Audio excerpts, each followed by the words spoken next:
Good morning, everyone. So today I'm going to go on a drive to do a delivery.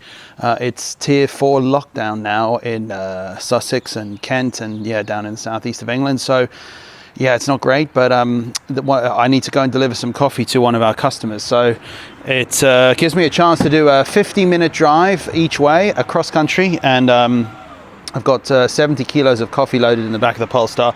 But this is a good idea of what the boot's like if anyone's interested in seeing the space you've got available. I've managed to fit 4 decent sized boxes here in the boot without even folding the seats down. So that's 70 kilos in weight. And yeah, we're going to go and deliver that now to Tunbridge Wells.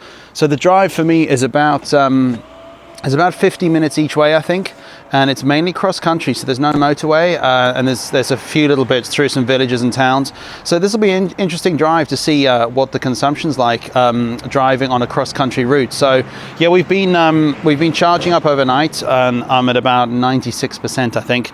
Preconditioning this morning to get it nice and warm, and with the cable plugged in. And yeah, I've got 5 more minutes, I think, to heat up, and then we'll head off and see what it's like. Okay, so we're nearly ready to go. Car's been warming up for about, I don't know, 20 minutes probably. And I kept it plugged in while it was doing that. Battery level saying 96%, range of 260 miles, and I've reset the trip computer with temperature 5 degrees at the moment. Now, I've mentioned this in other videos, but if you're watching this for the first time, please bear in mind that 260 mile range you see on the Polestar at the moment, that is an unrealistic figure. It, when you charge up the car, it always goes back to its sort of standard range, which is 270 miles with a full battery. It doesn't give you an estimate on the display based on your previous driving, so it can be misleading, and it can sort of make you think that, yeah, you're going to be able to do 270 miles on the motorway, which that's not going to be the case in winter at this kind of temperature. So you have to take that with a pinch of salt. That's a theoretical range which you might be able to achieve, but it's not particularly realistic. Now, if you look at Google Maps, you can see that I'm going to travel to Fine Grind in Tunbridge Wells. That is 46 minutes each way, and it's covering 27 miles, showing 78% when we get there. That tends to be a more realistic number. So I would use Google Maps. Or the other thing, and I mentioned this again in other videos, is 2 times your percentage. So if you've got 96%, times that by 2, and you will get an approximate range that way. So you're going to look at what's that, 192 miles, and yeah, I think that's a realistic number. So yeah, let's get going.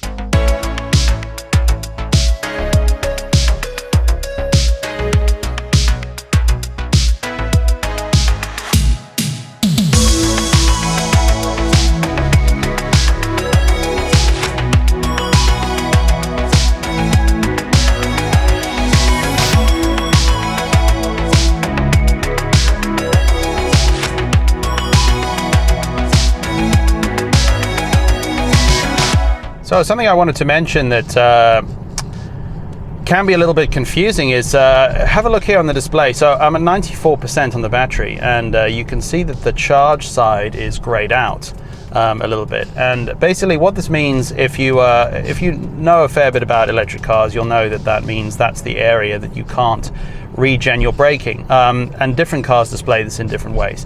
So because you have well, the stated charge is quite high, it means that the motors can't put all that power back into the battery, so you have limitations on that.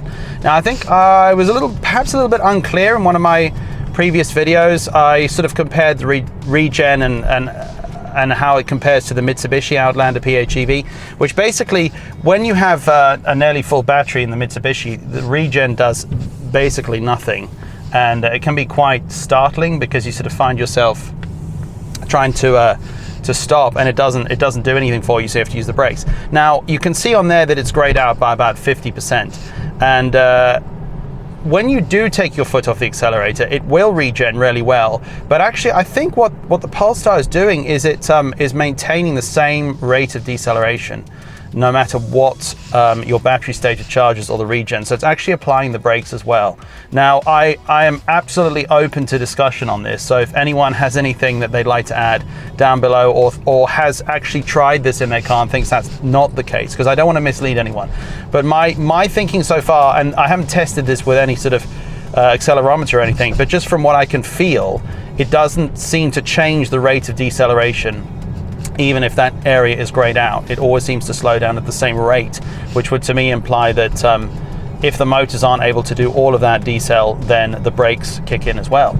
Now, on the top end, on the power side, you do also get grayed out areas with this too, and this seems to be something that happens in a variety of different scenarios. So if you have a low state of charge, so you're down at say 20%, then you have a grayed out top area, so it won't allow you to make full use of the power. But it also seems to be affected by temperature. So I had a scenario the other day where I had 50% battery and the top area had a grayed out section. The temperature outside was about 2 degrees and the car was cold. So I've asked other users' opinions on this, and it seems that that's kind of what most people are seeing as well. The temperature will make a difference to your ability to regen, as well as use all your power, and the battery state of charge will also have an impact on that too. And the two together are a worst case scenario. So say you have low battery and you also have really low temperature, you're going to get more limitations on what you're going to be able to do. So yeah, I thought that was an interesting thing to mention, but it's not very clear in the user manual how this system actually works.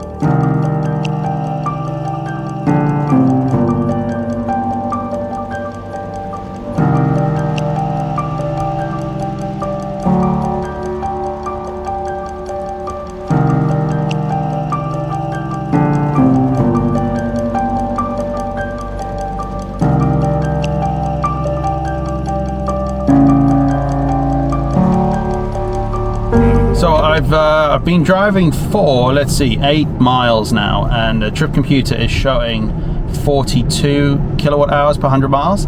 I thought that was a good time to mention something. It's very frustrating if you watch the consumption too closely. Sometimes you'll find yourself thinking, why is it so bad? 41.5 kilowatt hours per 100 miles is terrible. But the important thing is to remember that on short journeys, it always is quite bad.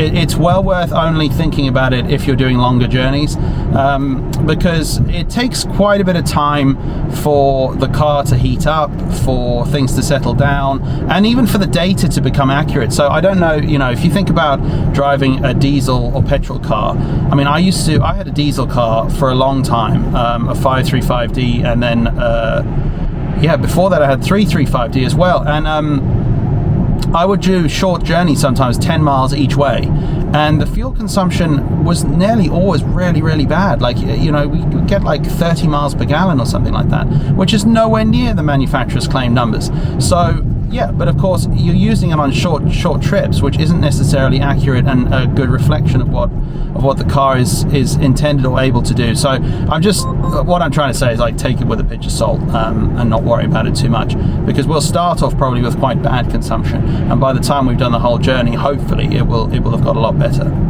So I tend to watch quite a lot of other Polestar reviews on YouTube, because I'm always interested to see what people think of the car. And I've noticed that primarily on YouTube, there seem to be mainly people who are reviewing the car who get to use the car for a short period of time and then build up their opinions and thoughts on that basis. And obviously there are pros and cons about every car, including the Polestar. But something that I've seen mentioned quite a lot is the center console area, and how the Polestar tends to feel quite sort of claustrophobic and boxed in. And I do totally understand what people mean in those reviews, but I thought I would, because I've had this car for, I've done over 3,000 miles now, and maybe put it into a bit more of a context. So I'm 5'8". I'm relatively short. I'm not that tall, and I'm not particular sort of medium build, I guess. And I find the way in which you sit in the Polestar actually really comfortable. Like having the center console almost creates like a sort of racing car like seating position where you feel like you're in a little box. And that, I think, is going to be a love or hate thing with the Polestar 2. It's not something that someone can really say that it's bad or that it's good. It just is the way that it is. Like the Volvo XC40 that I had on loan, that is as much more spacious inside, but it's no bigger, but it feels more spacious because it doesn't have this center console area. Now, I actually really like it personally. I find it's a really useful armrest. You can rest your arm here while you use the screen, which makes it very comfortable. Some people find that knocking their knee on the center is really annoying, and I don't think that's ever happened to me. I've never really knocked my knee on that. So yeah, I guess that's just down to an individual basis. But if you have watched any reviews and that's come up, definitely test drive the car and see what you think. But for me, I really like the way that it makes you feel comfortable and sort of enclosed in a safe space, which actually personally is a positive point.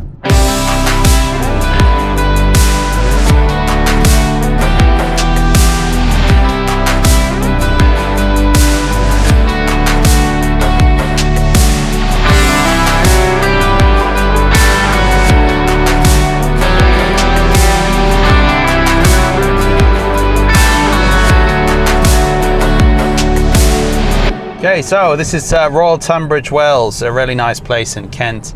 If you are ever in the south of England, or if you live around here, you probably know it. But yeah, it's a nice, very nice town. And the reason I'm here, as I mentioned earlier on, is what's this guy doing? Okay, he's turning, fair enough. Yeah, I run a coffee roasting business, and that's what my wife and I do. And so we have a customer here in Tunbridge Wells, and they needed 70 kilos of coffee. And obviously it is, bank holiday weekend. New Year's Day was on Friday, so I thought the best thing to do would probably be to deliver it myself, just to make sure they don't run out. Nobody ever wants to run out of coffee, so yeah, that's why I'm here in Tunbridge Wells. Okay, so we have arrived in Tunbridge Wells and finally found somewhere to park. It is not an easy place to find parking. So yeah, that was 56 minutes of driving and 27 miles. And it looks like we arrived with 81% battery. So again, like I said at the beginning, the Google Maps is more accurate, but I find it quite pessimistic. So there's a good chance you'll arrive where you want to be with slightly more than what Google Maps says. And the consumption there was 38.1 kilowatt hours per 100 miles. So again, like I said earlier, when you're part way through a journey, there's a good chance that you need to get past to sort of, I don't know, probably the 20 mile mark before it actually probably gives you some realistic averages of what you will get. And you've got to take into account things like wind and elevation as well. So an A-B-A trip, start at point A, go to point B and back to point A, is generally the most accurate way of trying to get this kind of thing figured out. Because if you have an elevation change, you're going to use more power. If you have a headwind, you're going to use more power. So there's things like that you need to take into account. So yeah, I'm going to unload and drop off what I need to do, and then drive back home. Okay, so it's time to head back, and yeah, let's have a look at the map display. So yeah, Google Maps is saying 48 minutes drive to get home. And yeah, let's click on that. So what are the estimates? 48 minutes, 27 miles, 65%. So we're on 80% battery at the moment, and we'll see what that comes up with when we get there. So looking at the main driver display, we've got 220 miles range, 80% battery remaining, and 38.3 on the trip manual, and 58 minutes. So it's been, well, this is the thing, you see, this happens, it counts up while you're not actually driving as well. So maybe we'll just ignore that for now. But 27.3 miles, 38.3 kilowatt hours per 100 miles. So yeah, let's head back.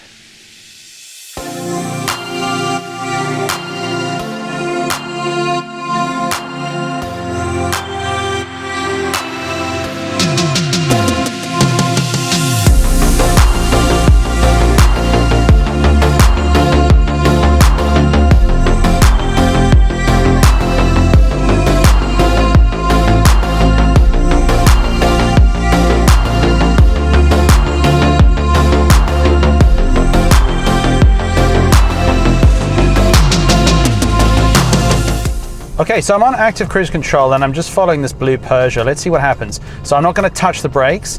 I'm going to let the car slow down on its own, and yeah, that's great. Comes to a nice stop, perhaps a little abrupt. I would have slowed it down a bit nicer than that, personally. But will it pull away on its own? Let's see if it does that. Okay, so no, it's not moving, so I'm going to accelerate on my own. Yeah, that's not really something I've actually tried before. So once it comes to a stop, it seems like that's it. You then have to head off yourself. But as long as you activate the accelerator to get going, it will then carry on following the car in front. So yeah, that's good.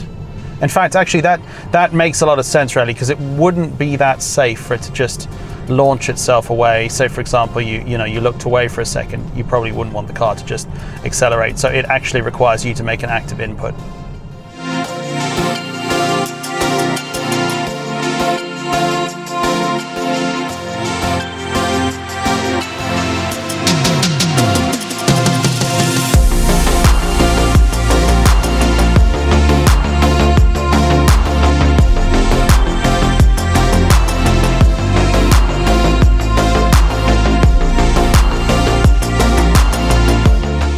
Okay, so we've made it back, and 54.7 miles total driving. Got back with 36.2 kilowatt hours per 100 miles. So that's actually, that's not bad. I'm pretty impressed with that. Let's just calculate some numbers. So let's assume a usable battery of 72. In some of my other tests, I went for 75, but some people pointed out that that might be a bit optimistic. So maybe 72 is perhaps more realistic. So let's 72 divided by 36.2. That is 199 miles range. So yeah, again, like I seem to hit that 200 mile mark almost all the time on pretty much all of my drives. So I'm pleased with that. I know that many people will say that that's nowhere near the test spec, but just remember, neither is a diesel or a petrol car. It is very difficult to achieve the claimed miles per gallon. And bear in mind as well, it's 4 degrees today. It was 3 degrees at probably when I left this morning. Actually, I think it said 5, but then it dropped down during the drive a little bit. So that's worth bearing in mind. Obviously, there are plenty of places, like if you're in Sweden or Norway and you're watching this, it's much colder for you guys. But 3 or 4 degrees is kind of the coldest it tends to get in the south of England. So that gives a good indication of the cross-country range. It pretty much came out almost the same as motorway. But that might be because there were quite a few sections of that drive that were actually at 60, 70 miles an hour. I hadn't really expected to have some really nice straight roads that were like that. So that's great. So we started with 96% and we got back here with 67%. So that's 29% of the battery that we used up to complete this journey. Driving the car was fantastic, and I haven't actually done many of these kind of cross-country drives, and it is a reminder when you do that kind of driving in the UK of how nice it is to drive a car that handles well and sticks to the road and is sharp and precise, and the Polestar is exactly that. So that is something that is really enjoyable. It is a little firm though. There's quite a lot of rough roads here in the UK, and they're not necessarily potholes, but bits of the road that are sort of missing, and it can be a little uncomfortable. It is quite firm, I'd say, the suspension in the Polestar 2, and that's what people say in all the reviews. But if you've got the performance pack, it's probably going to be even more firm. So that's something to bear in mind. Performance pack is great if you can afford it, but it will impact your range a little bit, but it might also be a little uncomfortable on these kinds of cross-country B-road type of drives in the UK. Something else I wanted to mention, take a look at this. Polestar, please come up with some better apps for the car. Have a look at this. The best we've got here in this display is driver performance to see data, but this shows so little information. You've got average consumption here, some average information down there, but really that's really poor. I mean, you've also got nothing there. Now, I was watching some videos, Tesla Beyond this morning, and he clicked on the display in the Tesla that showed various kinds of trip data and consumption data. And I have to be honest, it is something that I feel like Polestar really need to improve, because not everybody, and I get their point of view. Perhaps they're thinking not everybody needs graphs and data. Like, people just want to drive a great car. They absolutely do. But there are lots of people out there that like to see information, find out, how things work, and technology geeks, that kind of thing. And there's no reason not to add that kind of thing on the Polestar. So many cars have that. I mean, yeah, why would it not be there if the data is available to capture? So yeah, Polestar, please add more features. We want to see charging speed, for example, when we're connected to a charger, just so that people can be aware of whether or not they're wasting a bit of their time, just things like that. And it's just part of the fun of having an electric car. It's a gadget at the end of the day. And yeah, if you're into that kind of thing, you want to see data, you like graphs, all of that. So yes, Polestar, please add that kind of thing in. So yeah, hopefully this video has been useful. It was a really nice, fun drive actually to do that today, and to have a reason as well to go and utilize the car for what it's intended. Well, it's not a van or a delivery car, but I thought that, I would get out and do that, because that was something that I needed to get done. So yeah, if you could like and subscribe down below, that would be great. And I'll be back again with another video very soon. Thank you.